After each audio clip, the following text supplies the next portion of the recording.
Sa atin pong buhay, meron po tayong dalawang world na ginagalawan. Isa po natural world, ang isa po ay spirit world.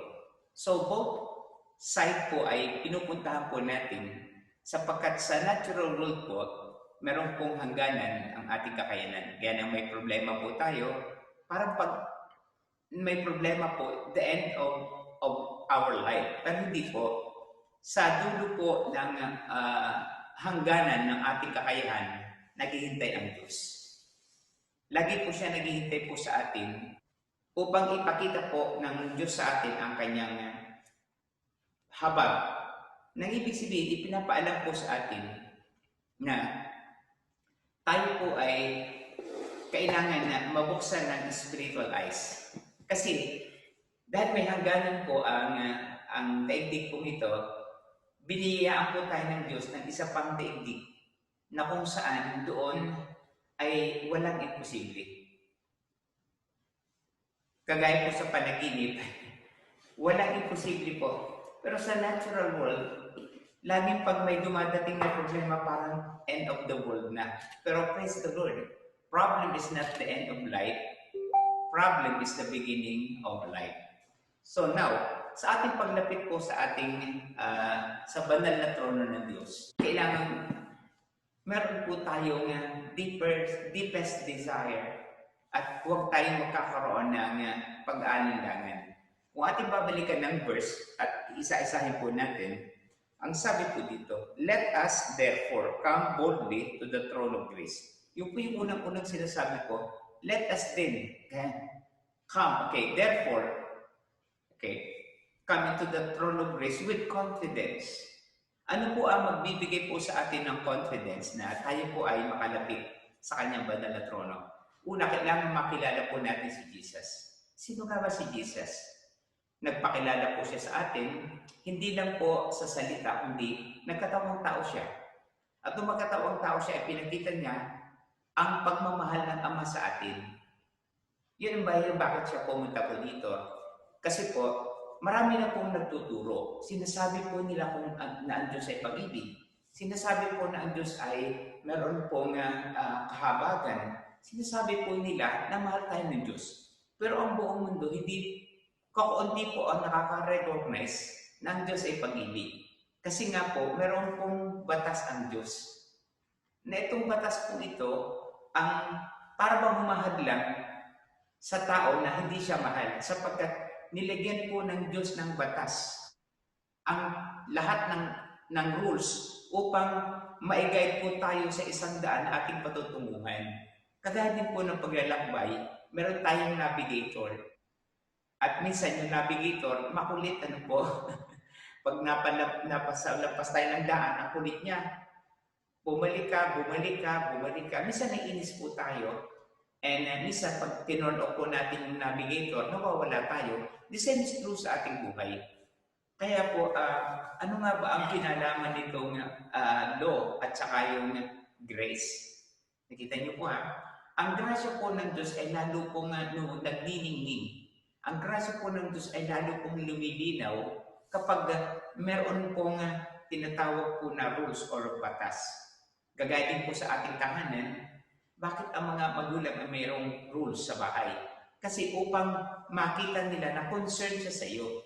Upang makita niya na mahal ka. Kasi kapag walang rules sa bahay, kahit ano na lang gawin natin, and at the end of life,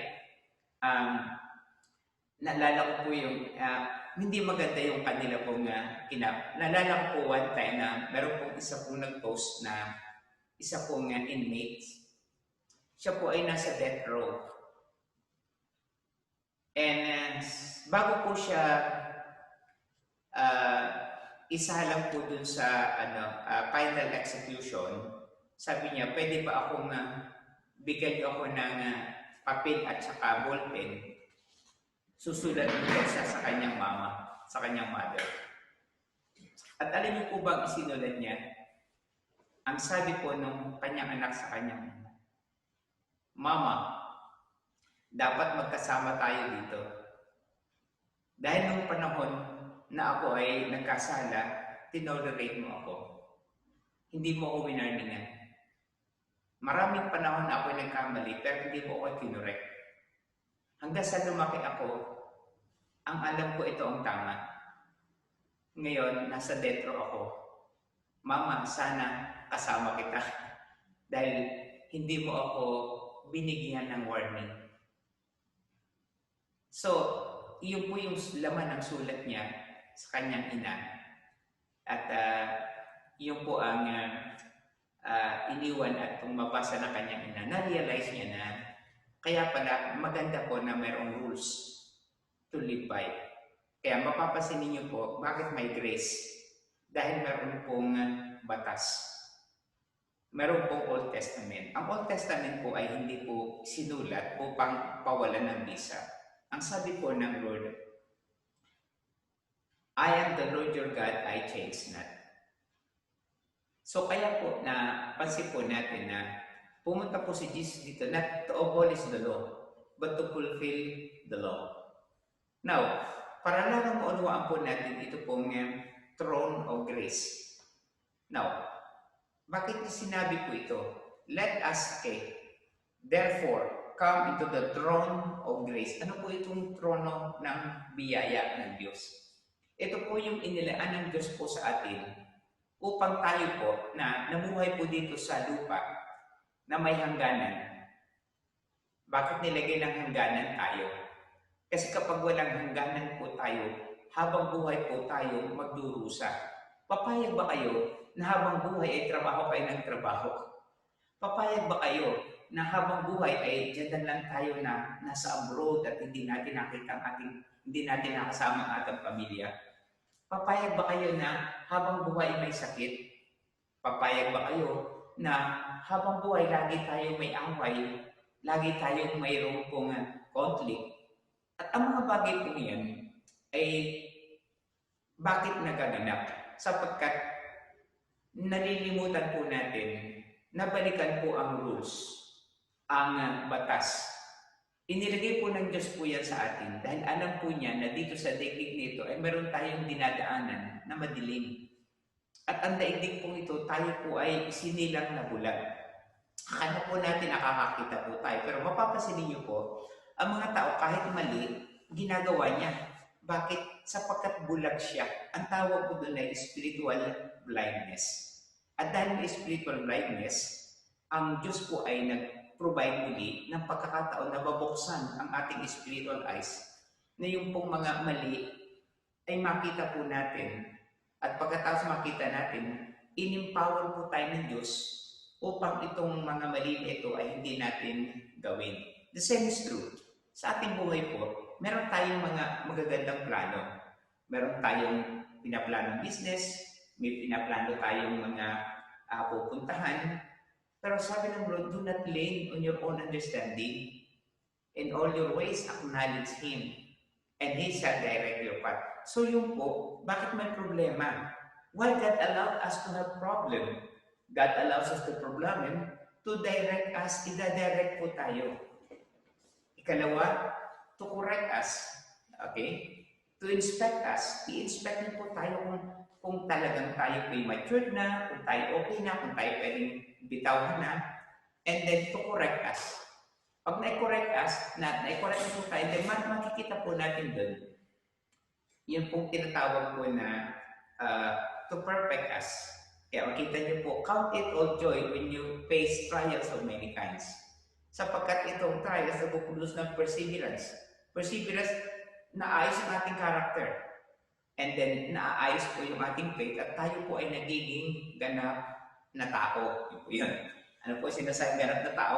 Tayo po ay magiging ganap na kagaya ng Diyos. So, hindi po madali na maging kagaya ng Diyos. Hindi po madali po na masunod na kanyang kalooban. Ang isang pinaka-the best na gift ng Lord po sa atin upang tayo makalakad sa kanyang kalooban ay mabuksan ang ating spiritual eyes. Ngayon, nabuksan na ang spiritual eyes po natin. We don't have problem. Now, ang sunod po nating gagawin, mabuksan ang ating spiritual eyes, ay sabi ng Diyos, let us then, come, let us then, therefore, come to the throne of grace with confidence. Bakit ka tayo pinapupunta doon sa trono ng biyaya? Ang biyaya po niya ay sapat. My grace is sufficient. Sabi niya, sobra-sobra ang biyaya ko. Eh bakit nagkukulang tayo? Bakit nagkukulang tayo sa kabila ng sobra naman ang supply? Eh bakit kulang ang aking pangangailangan? So, yun po yung isang dahilan kung bakit nagkukulang. Hindi daw po tayo pumupunta sa throne of grace with confidence. Lagi po tayong natatakot, nag-aalala, sapagkat alam natin meron tayong nasuway na batas. Kagaya ng bata, kapag ang bata po ay kahit bata pa, pagka siya po ay meron po nagawa kasalanan, nagtatago siya. Bakit? Kasi natatakot sa Diyos. Kasi natatakot siya dahil baka sabihan siya, whatever. Be strong. Kapag tayo po ay may pagkakamali, ang Diyos po ay talagang kukumprontahin tayo para ituro po sa atin na ano ba ang tama, ano ang mali. At minsan, doon po tayo minsan lumalayo. Kaya po, mga minamahal kong magulang at kapatid, kung tayo pinagkasala, kung tayo po ay may maling nagawa, kung tayo malungkot, may problema, o lahat ng bagay na kailangan po natin, ito ang sabi ng Diyos po sa atin.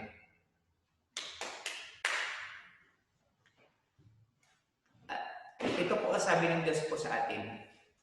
Sabi niya, biyaya ko sapat sa pangangailangan ng lahat. At yun pong biyaya pong yun ay inihanda na ng Diyos sa atin. Yun po yung throne of grace. Huwag tayong matakot, huwag tayong mag-alala, huwag tayo pong mag-isip ng anpaman sa Diyos. Lagi po siya naghihintay po sa atin. Kung tayo magkasala, lagi po tayo hinahanap ng Diyos. Si Aidan na magkasala, hinanap ng Diyos. Diba? Samaritan woman, hinanap ng Diyos.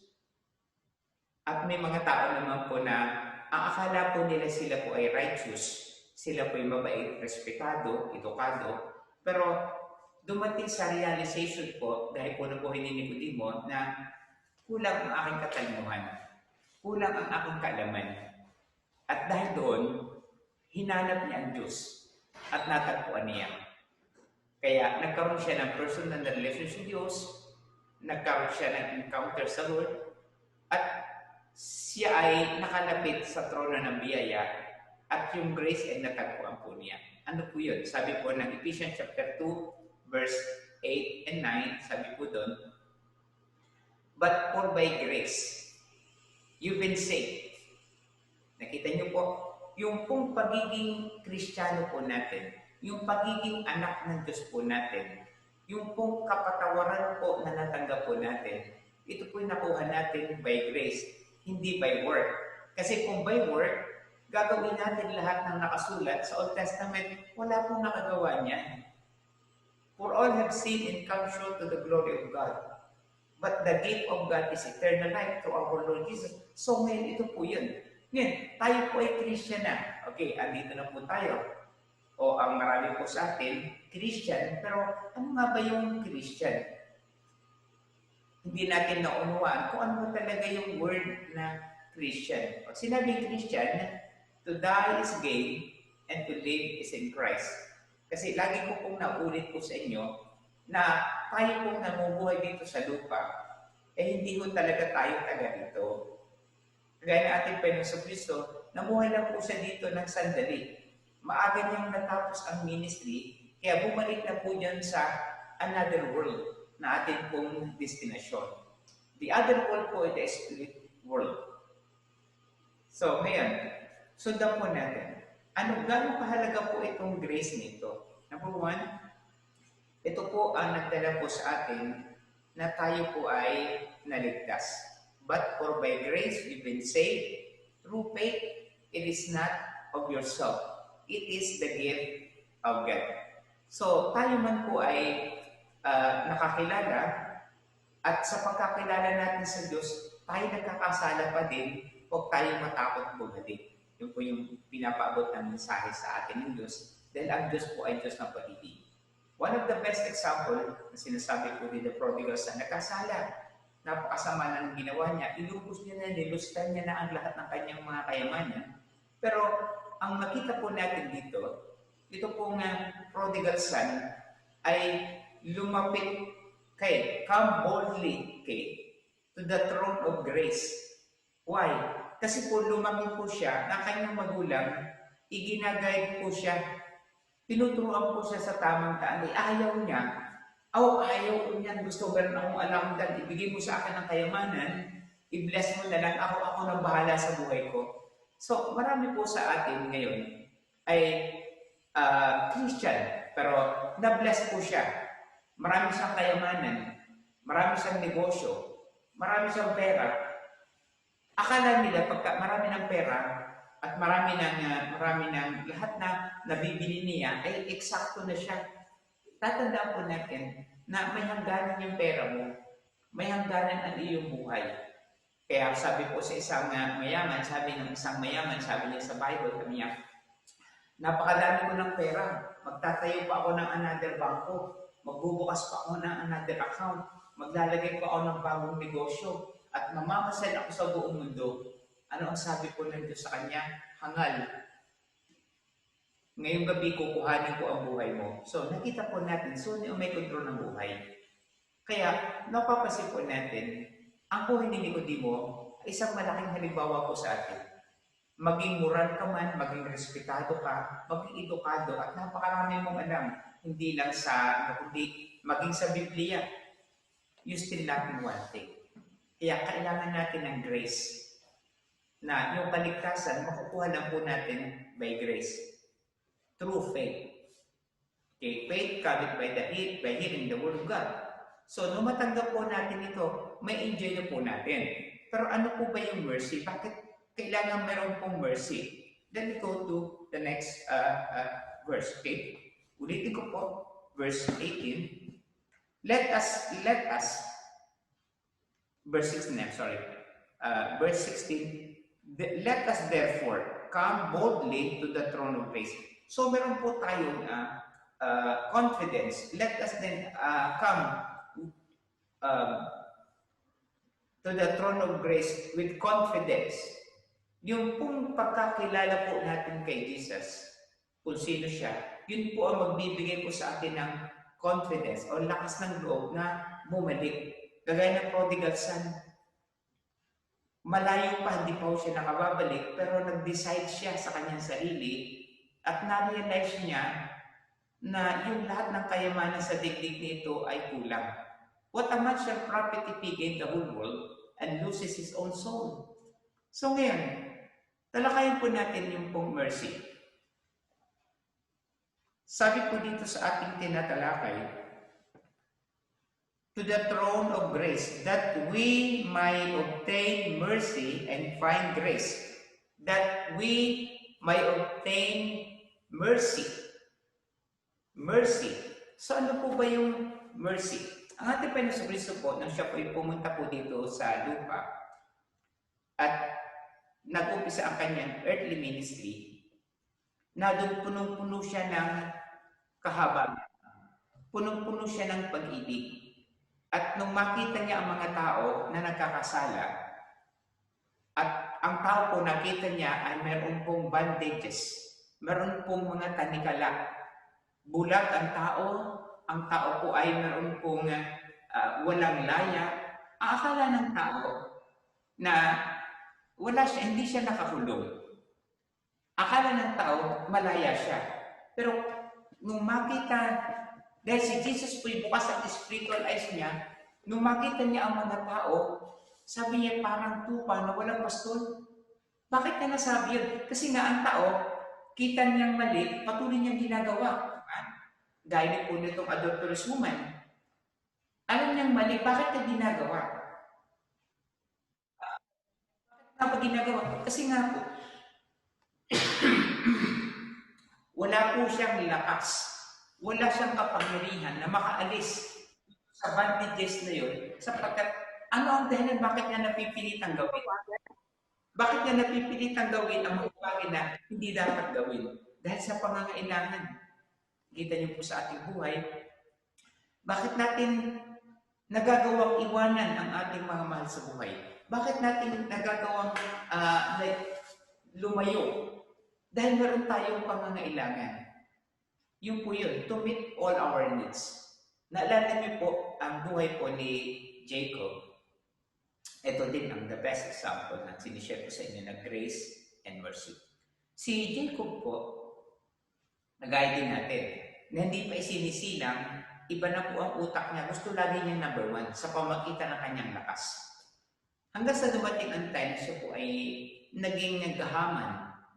At dahil doon, siya po ay nagkaaway sila ng magkapatid at siya po ay ipinadala ng kanyang magulang dun sa kanilang kamag-anak na malapit sa kanila at dun mag-settle. Along the way,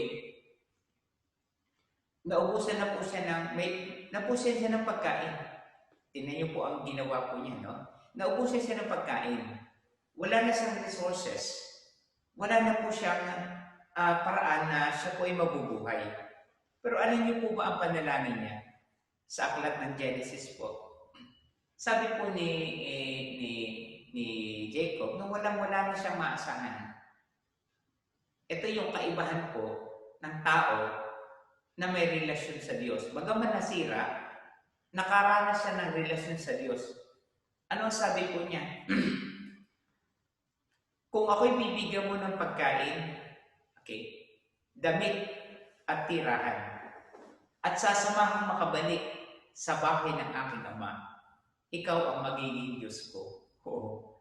At ang gumawa po siya ng altar at sinabi na ito yung witness. At ano po ba ang sabi po niya? Listen carefully. Ano po ang sinabi niya sa Diyos? Nagkaroon siya ng vow sa Lord na kung ako yung bibigyan ng pagkain, damit, at tirahan, at sasamahan makabalik sa bahay ng aking ama, ikaw ang aking magiging Diyos. Nagdesisyon siya na kahit anong mangyari, ang kanyang Diyos ay ang ating Diyos. Hindi niya pinapalitan. At ito pa, naging faithful po siya. Wala na po siya, no? Nasa dulo, nasa edge na po siya ng kanyang kakayanan. Pero doon po sa turning point, tinasabi ko po, turning point, inaabangan tayo ng Diyos. So, kailangan lang mag-desisyon. Anong desisyon ni Jacob? Yes, yan ang desisyon. Ikaw ang magiging Diyos ko. Pero ako i-bless mo. Ganun po siya kagaling, ano? Sabi niya, i-bless mo ako, ikaw ang magiging Diyos ko. So, pero meron po siyang isang vow na sinabi na matututuhan po natin. At sa lahat ng blessing na aking matatanggap, ito po yun sa lahat ng blessing na matatanggap ko, ibibigay ko sa iyo ang kabahagi mo. So, ginawa niyang partner ang Diyos sa kanyang buhay. Wala pa po yun wala siyang pera, pero bumuha siya ng vow na pag ako'y ibiniles mo, ibibigay ko sa iyo ang bahagi dahil ikaw ay aking Diyos. Ikaw ay ako'y may tiwala sa iyo. At alam ko na itong ibibigay ko sa iyo, i-invest mo na kung saan man ako pumunta at ako'y nagkulang, meron akong mawi-withdraw. So, tumakbo po ang takbo ng buhay po niya at dumating po siya sa panahon na siya po ay nagkaasawa, nagkaroon siya ng biyanan, pero yung principle po ng what you sow you will reap, nangyari sa kanya. Niloko niya yung kanyang kapatid, pero nung siya'y mayaman na, niloko naman siya ng kanyang biyanan. Nakita niyo po yung biyanan niya, no? Nakita, at ang ganda po nito, nung siya po ay dahil ito po yung sample na sa throne of grace. Siya po ay lumapit sa trono ng biyaya at natagpuan po niya ang mercy na habag-an sa kanya.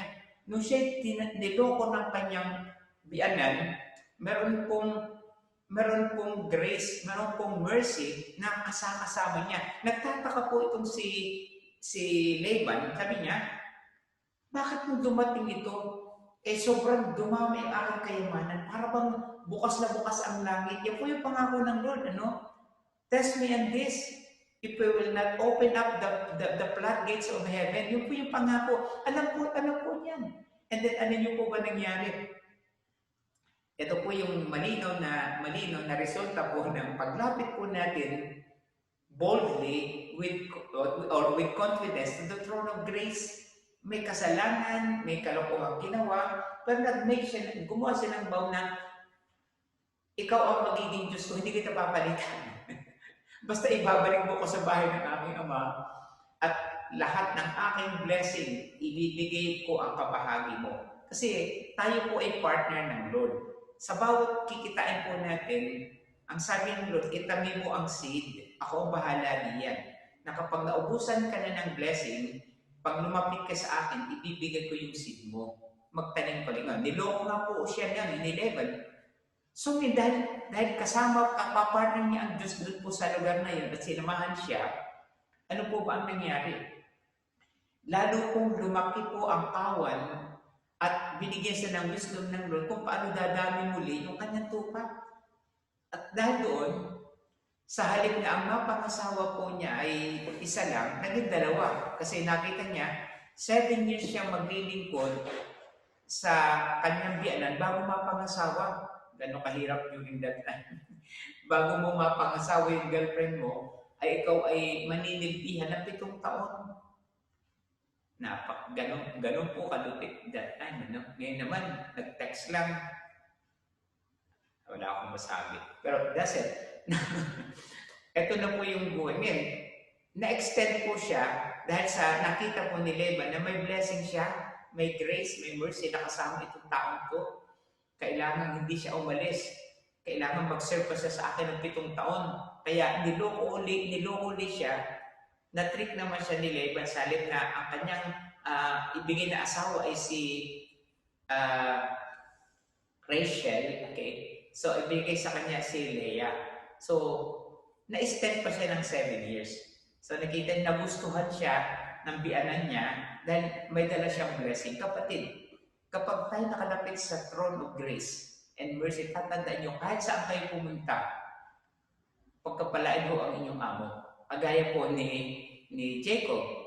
Kahit saan pumunta, kahit sabihin natin, ang amo natin madaya, ang amo natin maloko, maging tapat pa rin tayo sa Diyos at sisiguraduhin ko sa inyo, hindi na mauubos ang iyong pagkapala. At ano po isang magandang blessing sa buhay ni Jacob, dahil alam po niya kung paano pumunta doon sa throne of grace.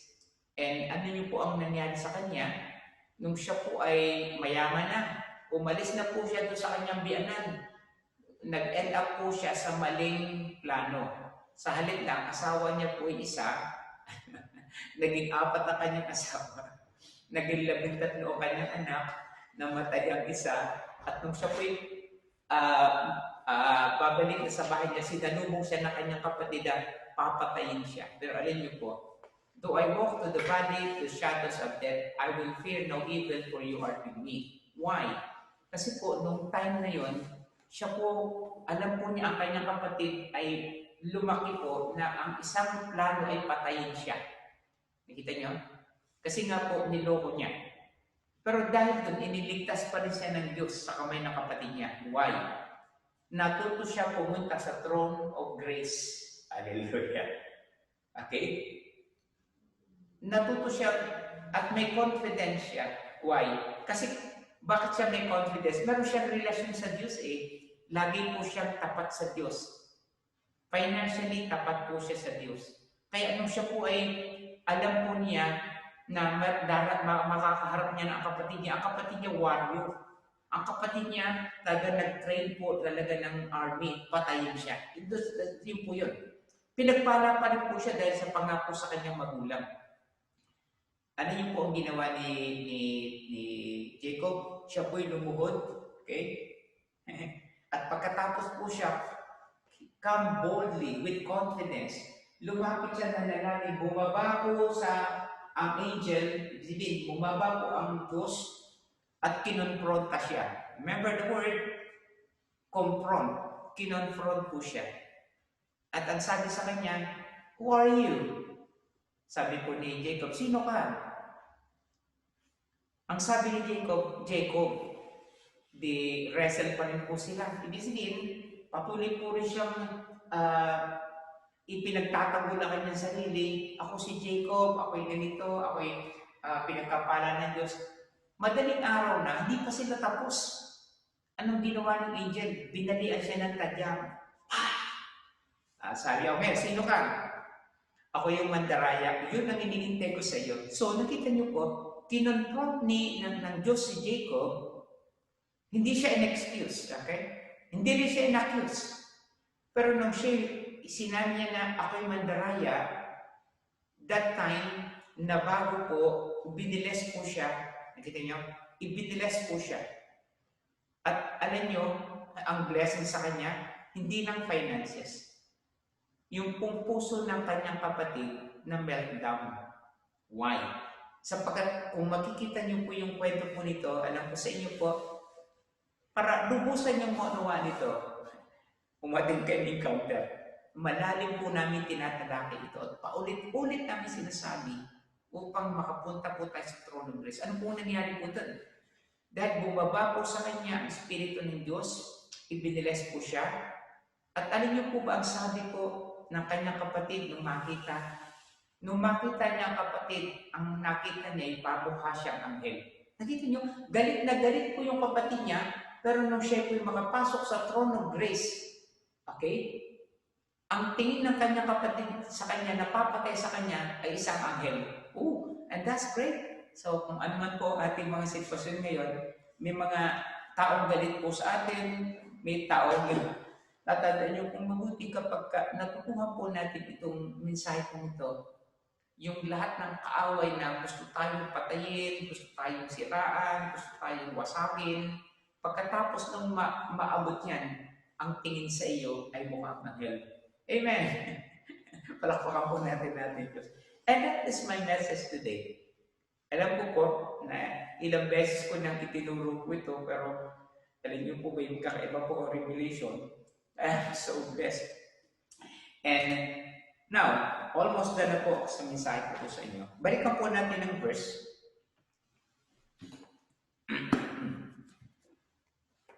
To the throne of grace, that we might obtain mercy and find grace. So, natagpuan po natin ang mercy, nagkaroon ng kahabagan, at nagkaroon ng kaligtasan. Ulitin ko, my grace is sufficient. Bakit tayo kulang? Ang nangyari po ay hindi tayo makapunta sa grace, sa throne of grace, dahil mayroong nasirang relasyon. Last week, sinabi ko sa inyo po, ano ba yung malalim na mensahe na gusto ipabot ko sa inyo? Maintain our good relationship sa Diyos, na sa panahon na nangangailangan tayo, ay madali tayong lumapit. The same is true sa ating buhay. Kahit po sa ating magulang, kapag hindi tama ating relasyon, tayo nahihiyang lumapit.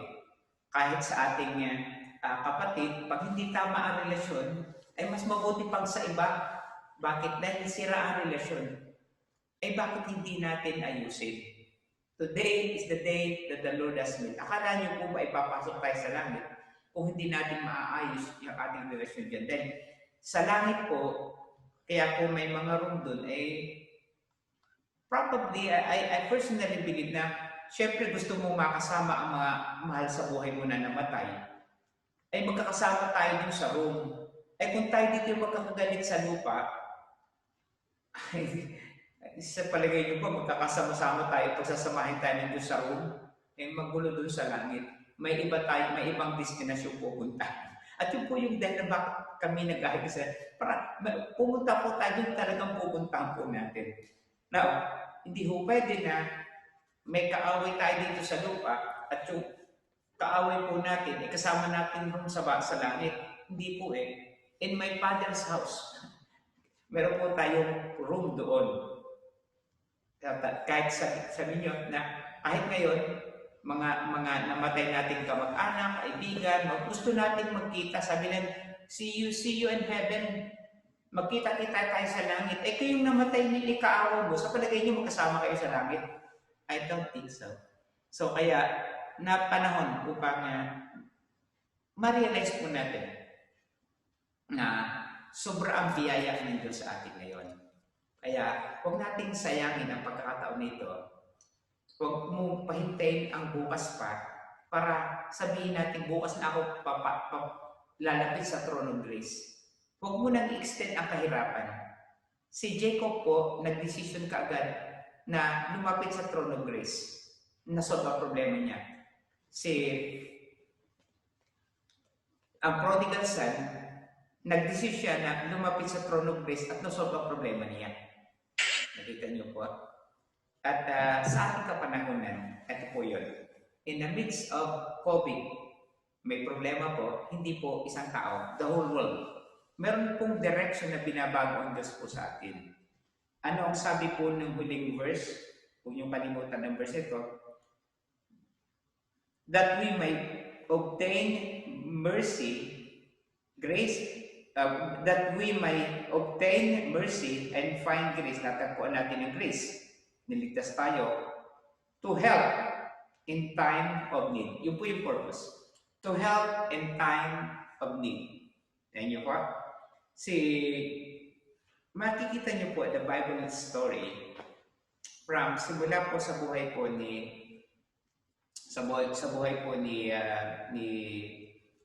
Joseph. Lagi po siyang pumupunta po sa throne of grace. Kahit anong mangyari sa kanya, kahit siya po itinapon po ng kanyang kapatid sa pit, ibinenta po siya, ikinulong po siya. Anytime, hindi po siya nagbago, lagi siyang tumupunta sa throne of grace. Kaya alam niyo po ba nangyari sa kanya? So, from pit to prison into palace. At sa kabila ng lahat na yun, dahil nasa kanya ang pag-ibig ng Diyos, yung mga kapatid niya na nagtapon sa kanya, na gustong pumatay sa kanya, ito po yung nangyari. Thou preparest a table before me in the presence of my enemy. So yung kanyang lahat ng kaaway na gustong pumatay sa kanya, ipinahiya ng Diyos. At mismo sa hapag po na yun, hindi niya alam na ang governor ng Egypt ay kapatid niya. Pero nakita po, sa panahon po na tayo po'y pinagpala na, ito po, I do believe na sa oras po ito, in the midst of pandemic, baliktad po ang mangyayari po sa atin. Hindi po tayo tuluyang mahina ang loob, hindi tayo maghihirap sapagkat meron tayong paraan upang makapunta sa throne of grace and we find mercy and obtain with grace. So ang dalawang bagay pong ito ang kailangan po natin upang patuloy po tayo maging masaya, maging maligaya, at masustain yung lahat ng ating pangailangan. Hindi tayo matukso na gumawa ng masama, kagaya po ng adulterous woman, kagaya po ng mga ni Jacob, at all we need is Jesus. Kaya, yun po ang mensahe po sa inyo ngayon, na upang tayo po ay magkaroon ng isang masaya, mapayapang buhay sa gitna ng COVID-19. Again, I will read to you the verse. At ibibigay ko ang last verse na pwede po, nandun po ang summary ng message nito.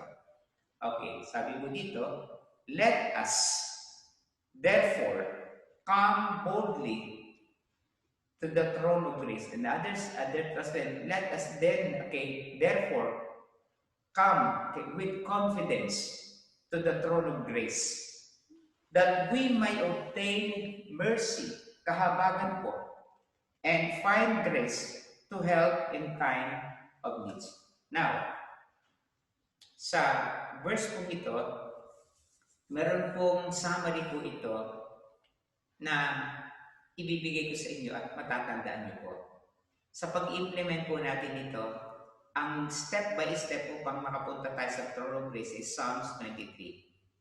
Andun po yung step by step dito, and I do believe matalakay ko po sa inyo po ito sa ating Bible study. Sabi po doon, we need to make sure, the Lord is my shepherd, I shall not be in want. Then you supply. He leadeth me beside the green pasture. He restored my soul. No problem.